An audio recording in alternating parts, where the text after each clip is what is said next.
It's all well and good to model the dynamics of an economic situation, but how do we know whether our model is useful? It is useful, of course, if it explains well the data and, when possible, if we can make good predictions with it. Of course, we can never observe directly most parameters in a structural model.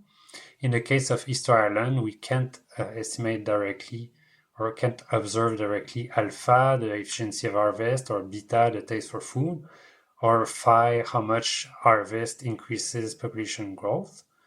The trick will be to calibrate the model, which is to find a suitable set of values for them, given other indirect information that we can know or can estimate. For instance, we know when the island was colonized, more or less.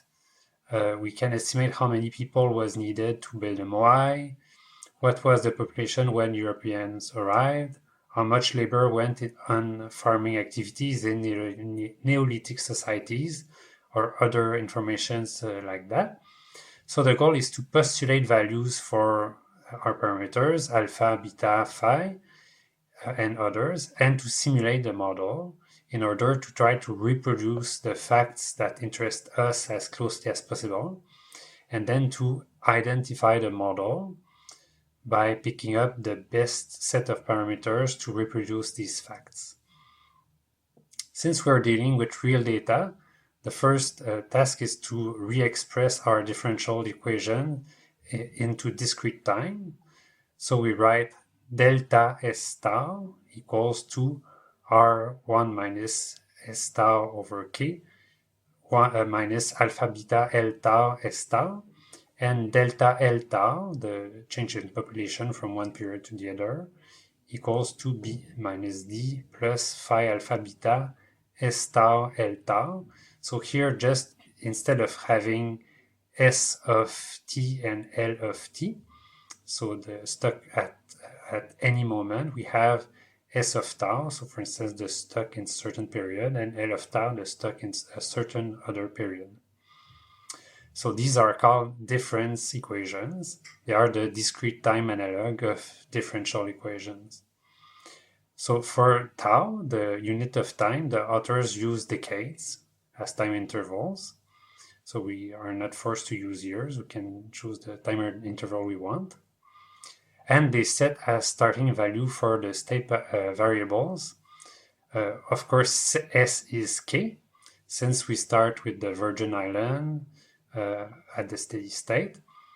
So archaeologists estimate the forest must have been there for at least 37,000 years before the Polynesian colonized, so it's safe to assume it was at carrying capacity.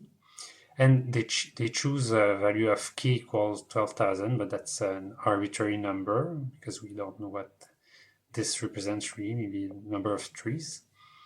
And then they postulate that initially the population that arrives on the island is 40 people. Here's their calibration. So the best fit for the data is to set labor productivity at alpha equals 0.00001.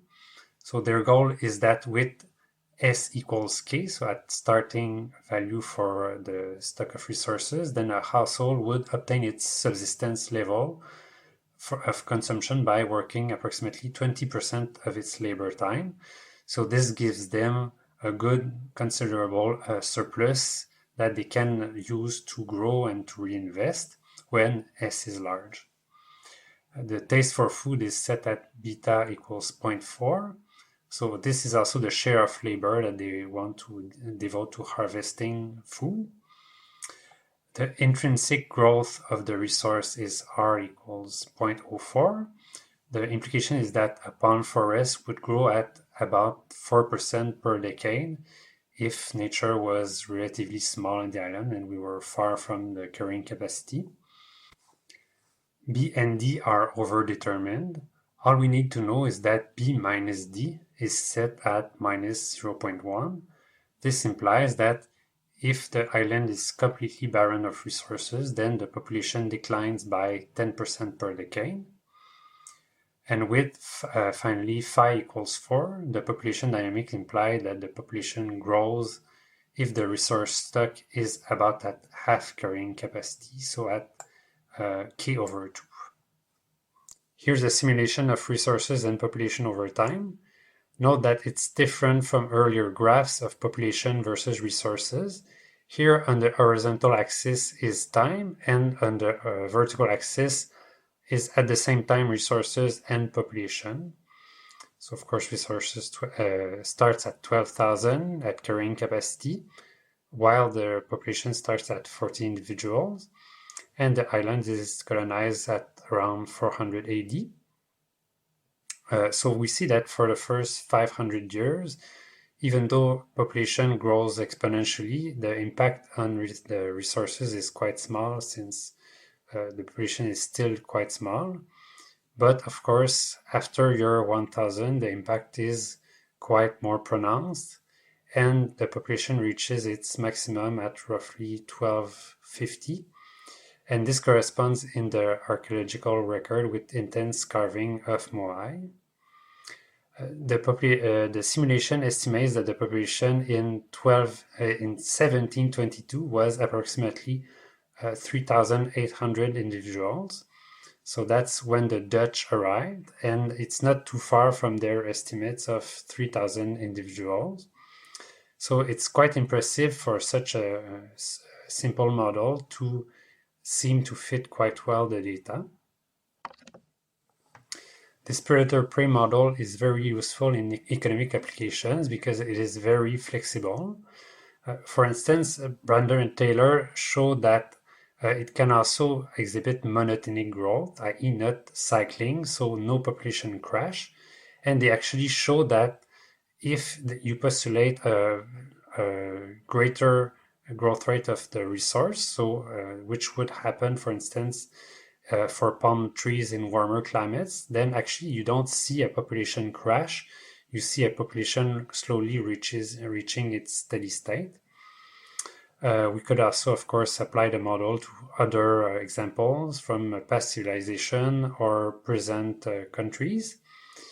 Of course, a pressing question is, could this story be a metaphor for today's global civilization, stranded on its small blue planet and overexploiting its resources that sometimes took million years to generate? So one idea inspired from this is the Earth Overshoot Day, which tries to estimate the human's ecological footprint and compare it to Earth's biocapacity. Of course, coming up with accurate estimates for all the relevant variables like non-renewable resources, renewable resources, CO2, forest, is far from easy. So in the following section, we will apply the same model to one of these variables, albeit a very important one, climate change. And this application is also going to be a good place to address some critiques of the model, which I already mentioned. One, of course, is the absence of institutional adaptation. So is it really possible that Easter Islanders just chopped up their forest and didn't for once think, oh, maybe we're doing something terrible, we should rethink that, and we should slow down and collectively decide to manage better our environment? The other problem, as we already said too, is the absence of complete collapse of the forest. So here, as long as there is still epsilon resource available on the island, the forest will regrow over time, but this can be addressed too. But let me end with perhaps the most important question. Is Easter Island really the best fit for the model? So far we have talked about the collapse story of Jared Diamond, and here its application by Brander and Taylor to the case of Easter Island. But if you remember in the introduction, I have highlighted some facts about archaeological records and about what explorers found on the island when they arrived. And then the question is, we shouldn't just consider our idea to be the perfect idea and then not think about criticism and try to fit it perfectly to the data and forget about details that may not fit perfectly the story. So I invite you actually to go back and rewatch the introduction video and then think in your head, does the fact in this model make sense with the fact shown in the video? And then when you're done, I will show the latest archaeological evidence that will maybe show a slightly modified story of what may have happened on the island.